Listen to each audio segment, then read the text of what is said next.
there's not been a hotter team in Murfreesboro in the last, 5 weeks than the Riverdale Warriors. And Will Kriesky, the head the tackle football coach on the reservation, joins us on the Gilly Crane Hotline. They got a win last night, setting up a huge matchup with Blackman next week. And, Coach, I bet you were glad you got that game in so that you don't have to put up with this weather tonight.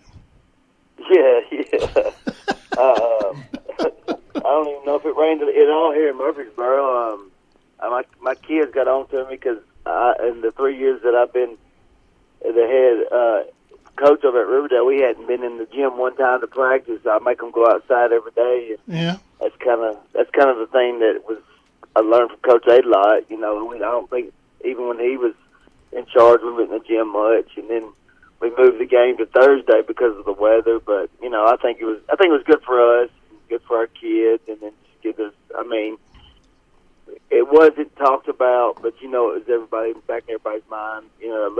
Looking towards next week at Blackman, and it's I challenged the kids back after the Centennial loss that each week was kind of like a playoff game, and they've answered in the last 3 weeks, and it set us up nice. We have an opportunity to finish second in this district with the win over Blackman, or we've locked up third place, so we've locked up a playoff game no matter what. And we're talking to Will Kriesky, the head football coach at Riverdale High School, and I was teasing him earlier about going on Thursday night. But it does give you an extra day of prep, an extra day of getting healthy before you take on Blackman.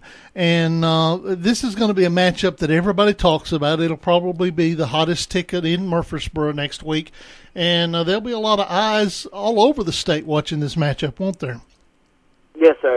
It's going to be a big matchup. It's going to determine a lot for playoffs. And, Mount Juliet and Hendersonville will play for 1 and 2 next week, so that'll determine a lot also. So everybody in that district's looking. I think it'll be Mount Juliet or Hendersonville 1 and 2, and then Lebanon will finish third, and Rossview may slip in fourth over there. So it'll be tough for us and our district. But, we're just worried about right now Blackman and, trying to go over there. And, it's been a while since we've gotten a win. Last 3 times we played Blackman, we've lost to them by 3 or less points. So we fight them tough. We just got to finish the game and be able to finish a full-quarter game and sustain drives and not make mistakes that'll hurt us next Friday night.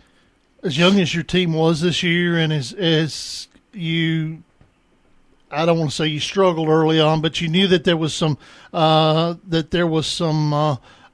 you had some growing pains early on. Let's put it that way. You had a few growing pains early on. You got to be really, really happy with how this team has responded.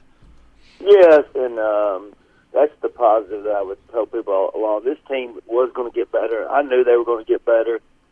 They just have that type of mentality. Every Monday that we've come back to the practice field, and even on Sundays when we get together and watch film, it's not negative. It's a team atmosphere, and the kids work well together. They always have a positive attitude, and they ask questions and want to know how they can get better. So, yes, I knew with the growing pains, I knew we would get better, and you've seen that. And if we can do what we're supposed to, and give us an opportunity to win that game in the fourth quarter, we can surprise some people next Friday night.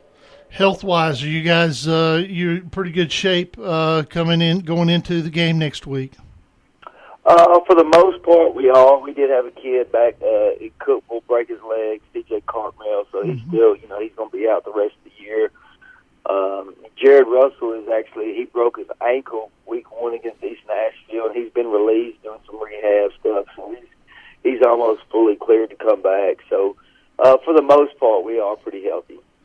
All right, well, I appreciate you spending a few minutes with us here tonight on the Friday Night Thunder Scoreboard Show, and hopefully this is not your. Hopefully you're going to be busy for a few more Friday nights. Another 5 or 6 Friday nights would be good, wouldn't it? Yes, that's what we look forward to. Our good buddy Coach Breeden always says we don't want to wake up Saturday morning eating cereal and watching cartoons. Yeah. That's not my plans. That's not my plans anytime soon. Yeah, that was the ranking line, oatmeal and cartoons. That's when you got put out. It was oatmeal and cartoons on Saturday. Well, no oatmeal and cartoons for you guys. Take care. We'll talk to you again real soon, okay? All right, we'll see you, Weaver. That is Will Kriesky